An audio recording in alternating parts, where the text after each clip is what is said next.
नमस्कार, मी प्रियांका पाटील। आपण पाहत आहात राष्ट्रीय लोकराज्य न्यूज, निर्भीड बातम्यांचे व्यासपीठ। आज आपण दिवसभरामध्ये घडणाऱ्या घडामोडींवर नजर टाकूया। स्वामी केंद्रातील 3000 पेक्षा जास्त सेवेकरी गोरक्षनाथ गड मांजरसुबा एक दिवसीय नवनाथ पारायणाला होते हजर। परब्रह्म भगवान श्री स्वामी समर्थ महाराज परमपूज्य गुरु माऊली यांच्या कृपा आशीर्वादाने तसेच गुरुपुत्र आदरणीय श्री चंद्रकांत दादासाहेब मोरे यांच्या मार्गदर्शनाने व त्यांच्या प्रमुख उपस्थितीत आज दिनांक 17 ऑगस्ट 2025 रोजी श्री क्षेत्र गोरक्षनाथ गड मांजरसुबा तालुका जिल्हा अहिल्यानगर येथे मोठा 40 अध्यायवाला नवनाथ ग्रंथाचे पारायण झाले। त्या निमित्ताने राहुरी तालुक्याचे मार्गदर्शक प्रतिनिधी श्री सतीश काका इंगडे पा यांच्या हस्ते श्री गोरक्षनाथ महाराजांचा मानसन्मान करण्यात आला व इतरही देवतांचा मानसन्मान करण्यात आला। तसेच पारायण बैठक व्यवस्था, गाड्यांची पार्किंग जागेचीही व्यवस्था करण्यात आली। या पारायण सेवेला गुरुपीठातील दरमहा होणाऱ्या नवनाथ पारायणांचे वाचक ज्यांच्या मुखात सरस्वती मातेचा वास आहे असे नवनाथ ग्रंथवाचक जयदीप भाऊ हे या एक दिवसीय श्री नवनाथ पारायणासाठी वाचक म्हणून होते। तसेच गुरुपुत्र आदरणीय श्री चंद्रकांत दादासाहेब यांच्या प्रमुख उपस्थितीमध्ये हे एक दिवसीय नवनाथ पारायण संपन्न झाले। आदरणीय दादासाहेब यांचे अमृततुल्य हितगुज सर्व सेवकांना ऐकायला मिळाले। श्री गोरक्षनाथ गडावर एक दिवसीय नवनाथ पारायण करणे म्हणजे देव दुर्लभ सेवेची संधी असून या पारायण सेवेला अहिल्यानगर, बीड, संभाजीनगर या जिल्ह्यातून हजारो सेवेकरी व नाथभक्त आलेले होते। 3000 पेक्षा जास्त सेवेकरी व भाविक या पारायणाला आले होते असे राहुरी व नगर तालुका आयोजन समिती यांनी सांगितले। एक दिवसीय श्री नवनाथ पारायण सेवेची प्रचंड आध्यात्मिक ऊर्जा आपल्याला या पारायण सेवेतून मिळते। आपले दोष कितीही खडतर असो ते या सामुदायिक पारायण सेवेतून नक्कीच जळून भस्म होऊन जातात।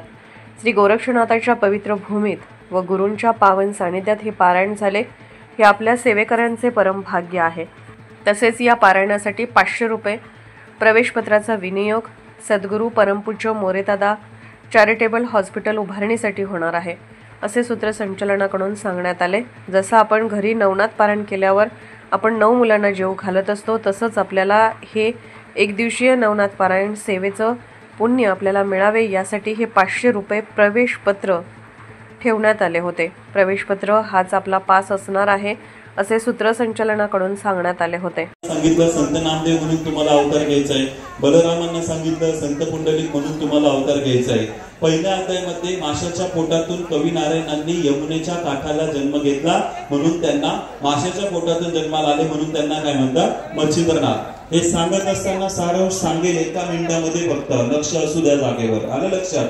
मच्छिंद्रनाथांचा जन्म कुठे झाला? यमुनेच्या काठी। मूळ नाव काय होतं त्यांचं? कवी नारायण।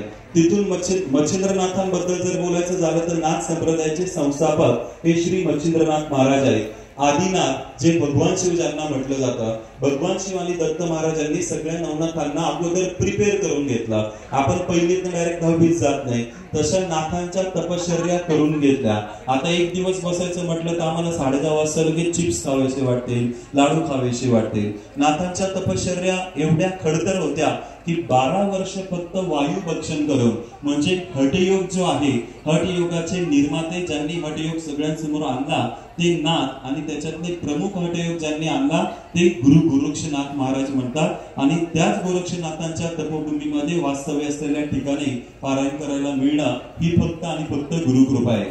मच्छिंद्रनाथांना नेपाळ प्रांतामध्ये पाऊस पडण्यासाठी त्यांची आराधना करतात। त्यांना नेपाळमध्ये द गॉड ऑफ रेन म्हणजे पावसाची पर्जन्याची देवता म्हणतात, मत्स्येंद्रनाथ सुद्धा म्हटलं जातं। पश्चिम बंगाल प्रांतामध्ये चंद्रगिरी नावाच्या गावी गायीच्या रक्षकनं गोरक्षनाथ उदयास आले। हरिनारायण हे त्यांचं मूळ नाव होतं। तिथून त्यांना घेऊन जगन्नाथपुरीला मच्छिंद्रनाथ गेले। कनकगिरी नावाच्या गावी लहान मुलांसोबत खेळता खेळता गोरक्षनाथांनी चिखलाचा पुतळा, मागे आवाज येतोय व्यवस्थित? सगळ्यात शेवटी इकडे महिलांकडे येतोय का आवाज? चिखलाचा पुतळा संजीवन केला गोरक्षनाथांनी। करभाजन नारायणांनी प्रवेश केला। त्यांचं नाव ठेवलं गहिनीनाथ। हे गहिनीनाथ कोण? त्र्यंबकेश्वरला तुम्ही येतात करणार कोण होतं? करभाजन नारायण, जे गहिनीनाथ नावाने उदयास आले. याच्यानंतर हस्तिनापुरामध्ये बृहद्रवा नावाचा राजा यज्ञ करत होता. त्या यज्ञातनं अंतरिक्ष नारायणांनी ज्वालाकुंडातनं जन्म घेतला. ज्वालेतनं जन्माला आले म्हणून त्यांना काय म्हणतात? जालिंदरनाथ म्हणतात. त्याच्यानंतर हिमालयात गिरिटंक नावाचं एक शिखर, एका हत्तीच्या कानातनं प्रबुद्ध नारायणांनी जन्म घेतला.